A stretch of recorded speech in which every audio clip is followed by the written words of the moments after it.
Welcome everyone to our weekly Q&A session with Toronto's Associate Medical Officer of Health, Dr. Vinita Dubey. Thank you so much for joining me again this week. Of course, thanks for having me. Absolutely. My name is Dilshad Burman. I'm a writer and reporter with City and 680 News, and I will be moderating this chat today. Now, the way it goes, if you haven't been watching all these months that we've been doing this, is we collect questions over the past week for the doctor and present them to her today. She's never seen them before. All the answers are off the cuff. And if you haven't had a chance to submit your questions, you can still do so in the live chat alongside this broadcast, and we'll try to take as many as we can in this short 30-minute period that we have with the doctor. So, doctor, are you ready to go?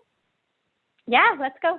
Excellent. So what we're going to do is we're going to start off with our vaccine questions. There's a ton of them that come in every week, and they're top of mind for a lot of people. So we'll start with those, and then we move on to non-vaccine related questions. So today we're going to start with Pearl and Karen, who have very similar questions.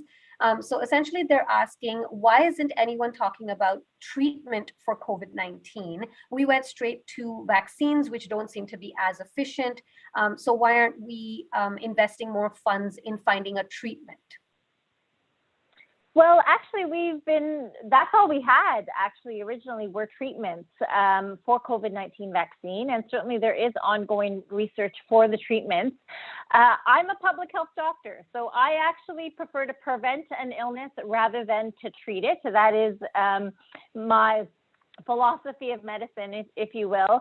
And so it's not that we're saying don't focus on the treatments. Treatment information is ongoing. There are treatments available, not always, going to be good for every person. Some people still get very sick and have side effects from the infection itself.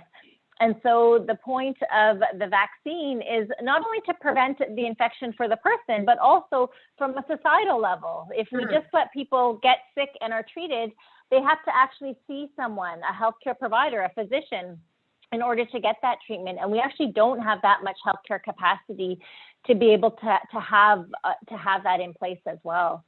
Right, absolutely. Okay, let's take a live question that's coming in right now from Candace S. She asks, so far, the World Health Organization has approved the mixing of vaccines for AstraZeneca and Pfizer and AstraZeneca and Moderna. Do you know if Health Canada is working with WHO to get their approval for mixing Pfizer and Moderna?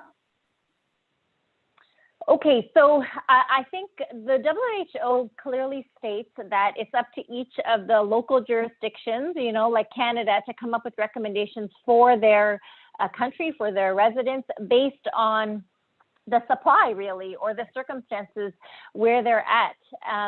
And so absolutely the conversations are ongoing, as I understand it, between the World Health Organization, federally, to recognize the mixed schedules that Canadians have because of the good advice of the committees and the scientists in Canada. So that work is absolutely ongoing.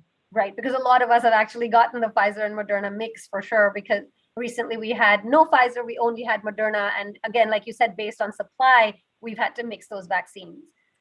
That's right. Okay, and then Anthony asks, when we see vaccination status unknown in the daily case counts, can you clarify what that means? Okay, so unknown means that there's no record for vaccination in our provincial vaccine registry. And so it's very, very likely that they were not vaccinated in Ontario. There are some people who may have chosen not to have their information recorded in the vaccine registry. Okay. That number is quite small. So it either means that they got a vaccine abroad and it hasn't been recorded or identified, or more likely that they are unvaccinated. Okay. And next up, Mr. Inquisitive asks, why are vaccinated people exempt from regular testing when they can also be asymptomatic carriers of the virus? So vaccinated people are recommended for testing just like unvaccinated people. Unvaccinated people are not recommended for asymptomatic testing in general. I know that there are some recommendations for rapid testing for people who are asymptomatic who have not been vaccinated. And that, again, is a screening test. It's not a diagnostic test. But if you have symptoms of COVID and you are vaccinated, or if you were a close contact of someone who had COVID, public health will make recommendations for you to go and get tested and to get that gold standard test, the PCR test. That's even if you are vaccinated and you've been exposed, you still be recommended to get a test? Absolutely, yes. And we certainly do want to encourage people who are vaccinated to go and get that test. And this is, again, what we're trying to do is to say, if you're vaccinated and you've been identified as having had contact, so the chances of you getting COVID are higher than just anyone walking around in the neighborhood, those are the people that we want to make sure that we get tested. Right, okay.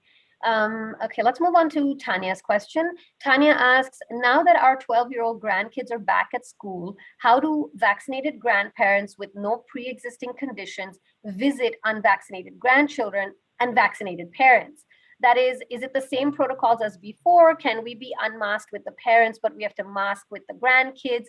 Is it safe to spend the weekends away at the cottage together? These are all really good questions, actually. And I think a lot of it is going to depend on your individual circumstances. So if you are a grandparent who has a health condition that puts you at very high risk of getting COVID, well, you may want to add an additional layer, meaning wearing a mask and keeping a physical distance, outdoor visits only with your grandkids, because of the higher risk that you have. You certainly want to make sure that when you're around children, even adults that you're visiting, that no one has symptoms. If anyone has symptoms, have them get tested. You don't want to take that risk either. And, you know, there is no question that you have to really identify for yourself what your risks are. If someone in the classroom has had an exposure and now one of the grandkids is at home isolating, well, certainly you can't visit them then. What about the others in the household? They are not recommended to go and visit people who are vulnerable as well because someone is isolating at home. Okay, that makes sense. And then we've got a question from Twitter from Bobby. She asks, how do they know that breakthrough cases are less severe? People apparently have a wide range of symptoms from asymptomatic to death. What is the metric for determining that if not for the vaccine, things would have been worse? Well, you can actually look at the rates of hospitalization among vaccinated and unvaccinated. So that's one very common metric that we have. And we see that those who are hospitalized are 40 plus times more likely to be unvaccinated and get COVID. So that's one. We do know from our case investigations that people who are vaccinated and get COVID tend to have milder symptoms. That has been reported as well. Okay. Okay, let's move on to Patricia's question, because this is something that has come up very often after the vaccines were introduced. Patricia asks, how long is the disruption of menstruation expected to last after the vaccine shots? So the vaccine is not associated with disruption of menstruation. People have been following this very closely to ensure that the vaccine is not related to fertility issues, to menstruation. What we do know is that menstrual irregularities can be quite common, maybe even 1 in 6 women who will have them. And so there is no link between the vaccine and menstrual disruption. It is something, though, that we are watching closely to ensure that there is no link there. Right, okay. And then, okay, this is from Anonymous. Does the immunity provided by the vaccine last longer than natural immunity after an infection? It seems to be the case, yes. That is, we know that natural immunity, we can't guarantee how strong your natural immunity is going to be. We know with coronaviruses, like cold viruses, you can get another infection. You can get 2 colds in 1 year. Right. And so we say that the natural immunity lasts for at least 90 days. And right now, the immunity from being fully vaccinated, if you especially are healthy and are fully vaccinated, your immunity is lasting much longer than that. Okay. Let's go on to some live questions here. I can't pronounce this person's full name, but I'll say Armsy Fadful. If vaccinated people are less likely to show symptoms, why are we allowing them to gather and spread it to everybody around them? Okay, so we still are in, our fourth wave of infection of the virus. And so we still need to take some precautions, even if we're vaccinated. That is absolutely correct. And so we still want to limit our indoor gatherings, especially large indoor gatherings. We still, if we're vaccinated, say that outdoors is better. But there's no question that if you're unvaccinated, we know that you're 7 times more likely to get COVID.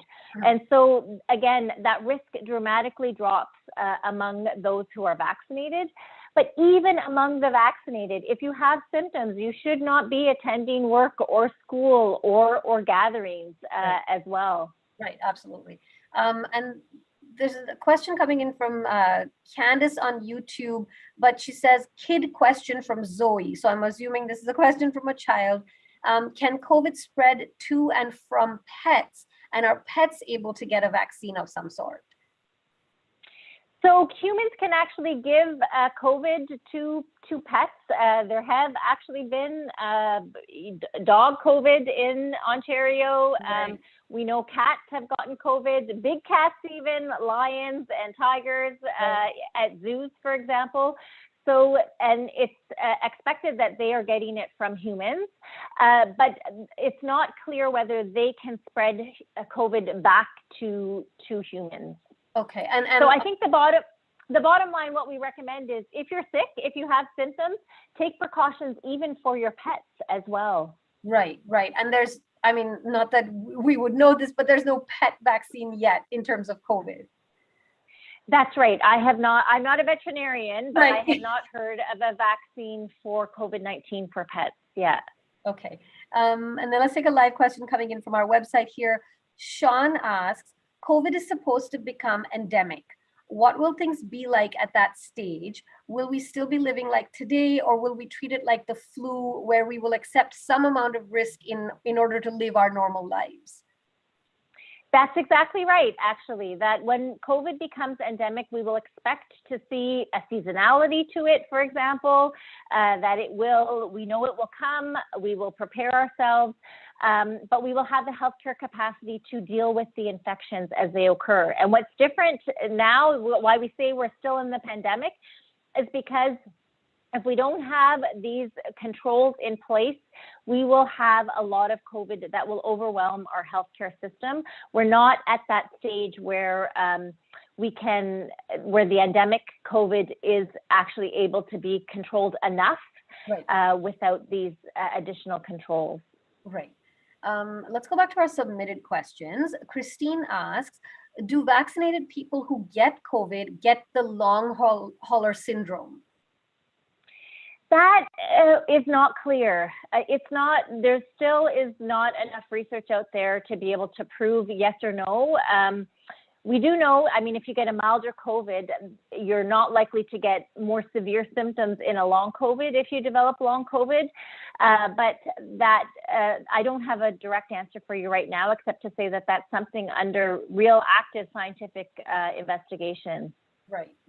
And as you've said, I mean, if you prevent yourself from getting COVID, then you don't get long COVID. So that's the bottom line.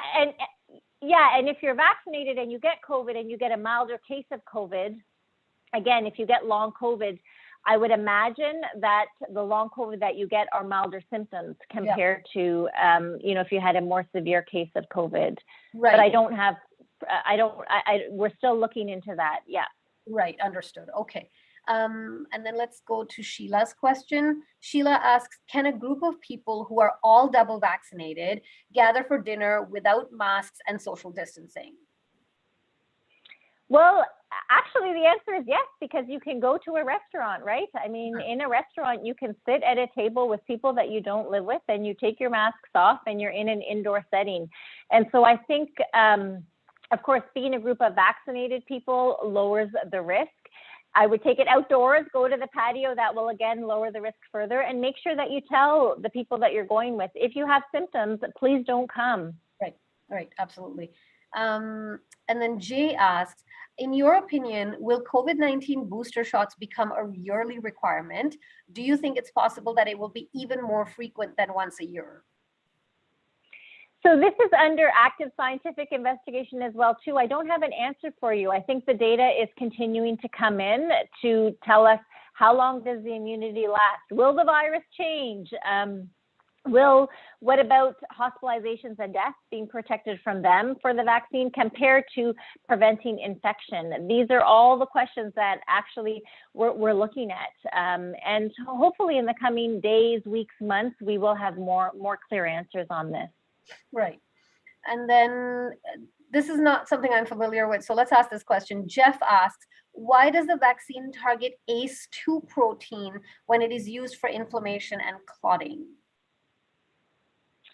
The vaccine, as far as I know, does not target that. The vaccine actually is against the spike protein. So the way the vaccines work is that actually it's to develop antibodies against the spike protein, which is the protein on the surface of the virus.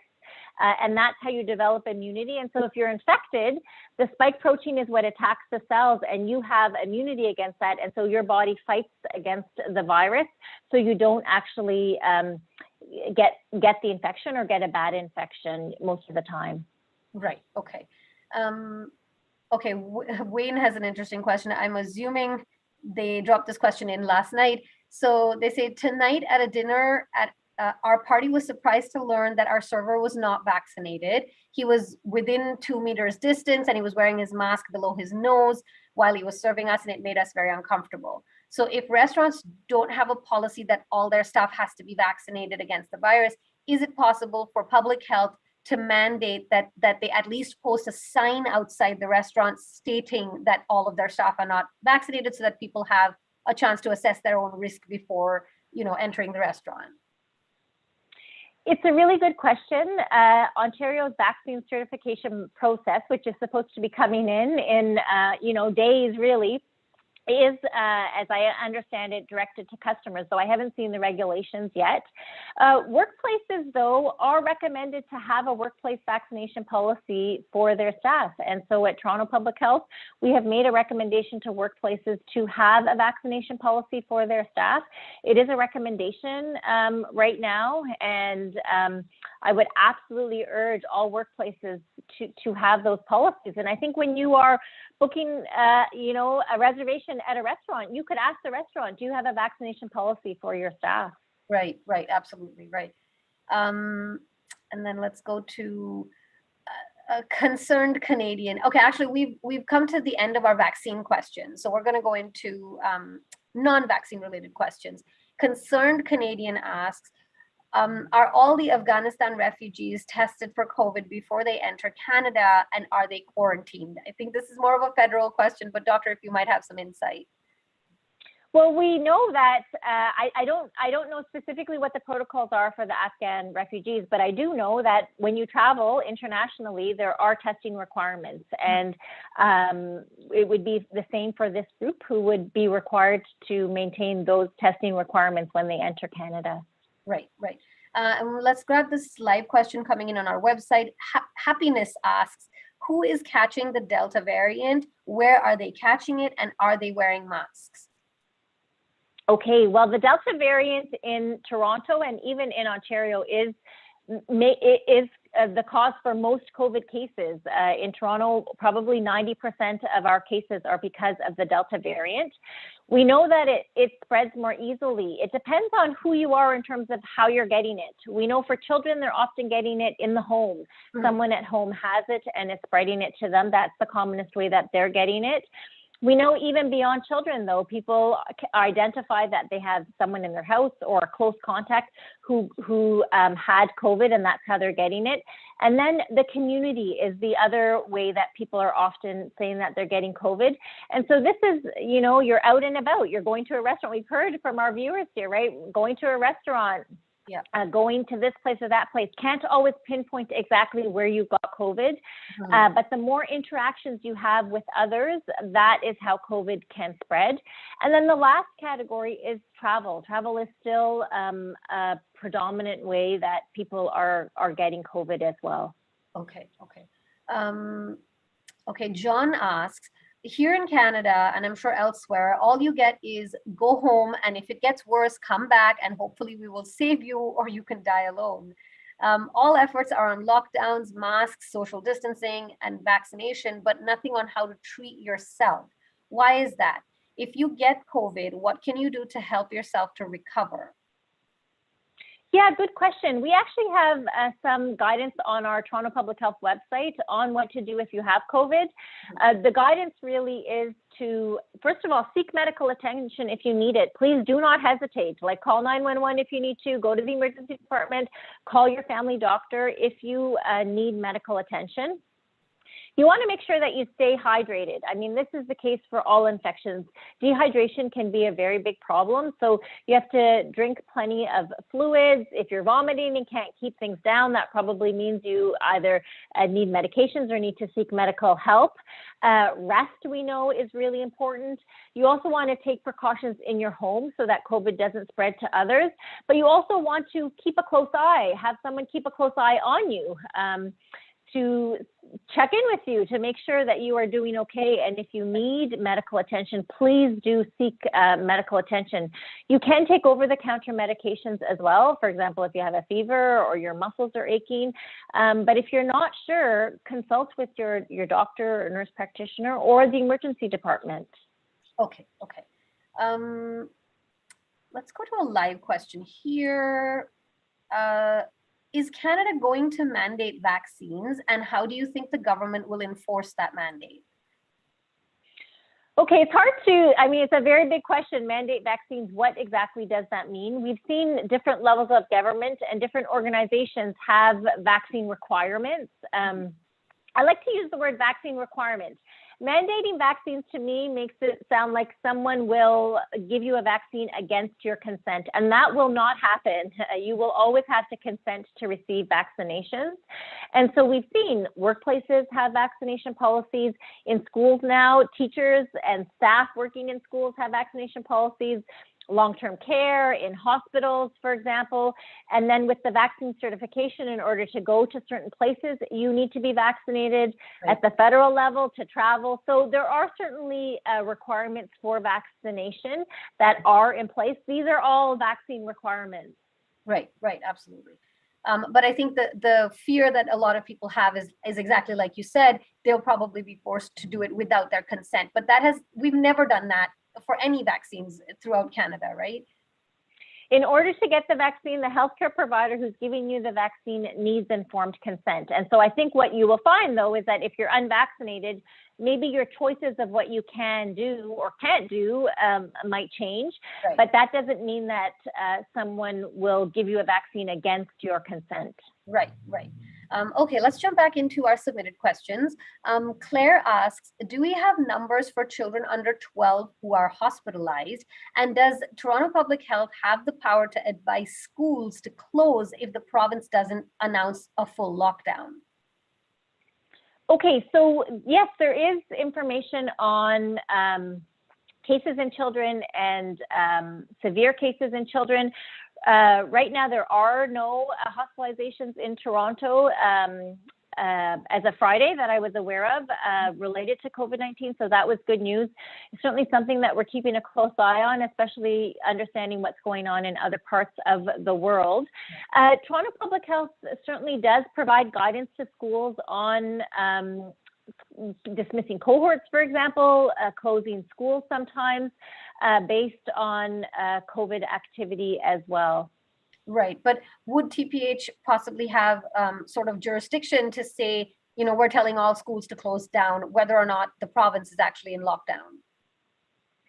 So in April of this year, Toronto Public Health, our medical officer of health, issued a Section 22 order to close schools, and it was done a week before the province closed all schools. So again, that though has to be based on the evidence that COVID is spreading. The rate, it can't just be because it's certainly based on a thorough investigation and assessment of the situation in our community, in our schools, and based on the public health risk. Right, okay. And let's take this live question coming in from Calvin. he asks, does Dr. Dubey know if any public health units or Ontario facilities are looking into capturing the numbers or impact of long haul COVID syndrome?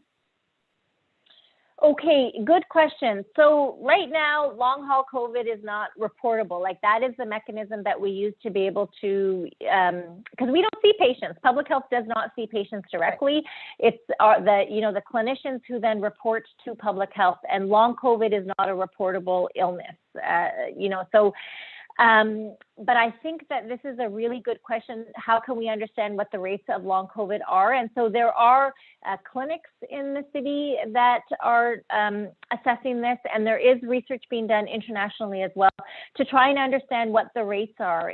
But it is something that is being kind of looked at and investigated, and figuring out how to report on it on an international scale.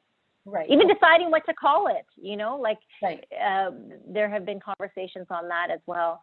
Right. But specifically in Ontario, we're not looking into it. Is it more of an international study thing? I'm not aware of reporting on long COVID in Ontario, and so, but I can certainly follow up, and if there's anything that I find, report back. Awesome. Great. Okay. And let's do another question from our cache. Gregory asks, is it possible that COVID could still remain in the body after 6 months and then be reactivated, say if you caught a flu bug?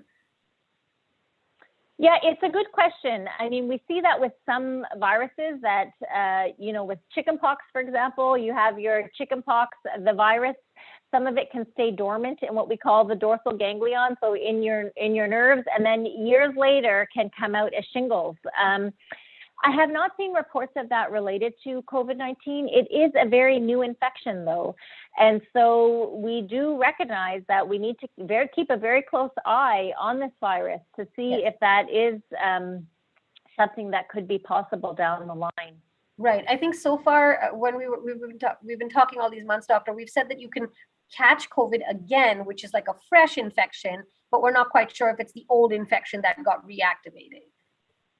Well, we do know that the cases of reinfection are a different strain. Yeah. And so we know then that it's not a reactivation, it is a different strain in those cases, for sure. Okay. Let's see, do we have a live question? No, we'll go back to our submitted questions here. Anthony asks, can you please tell us about the scientific studies around hydrochloroquine as it relates to COVID-19? Well, I mean, there's lots to say about scientific studies, right? I mean, our best scientific study is the randomized control trial. Then there are cohort trials and case control studies. I mean, there are lots of different ways in which to study medicine.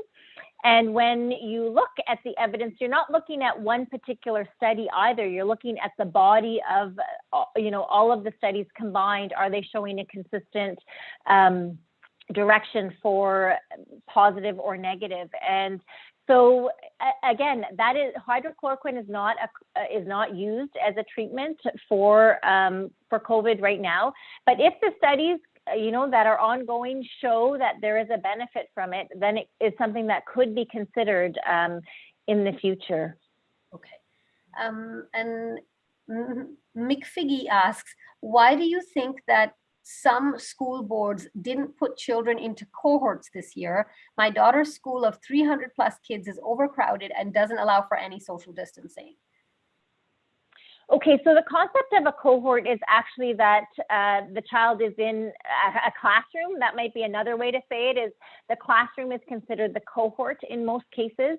And so the child, most students are part of the classroom cohort.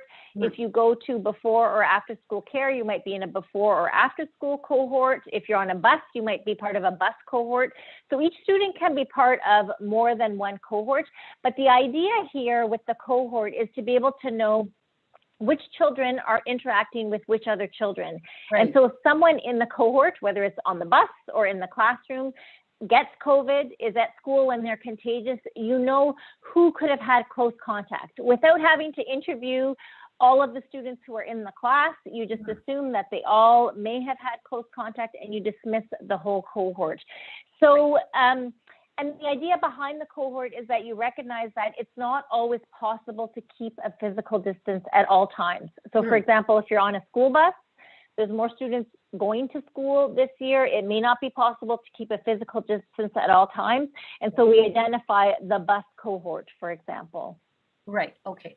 And then Guy asks, Dr. Dubey, do you know if we are headed into another lockdown? Do you think we're headed into another lockdown? I have to say, I can't predict the future.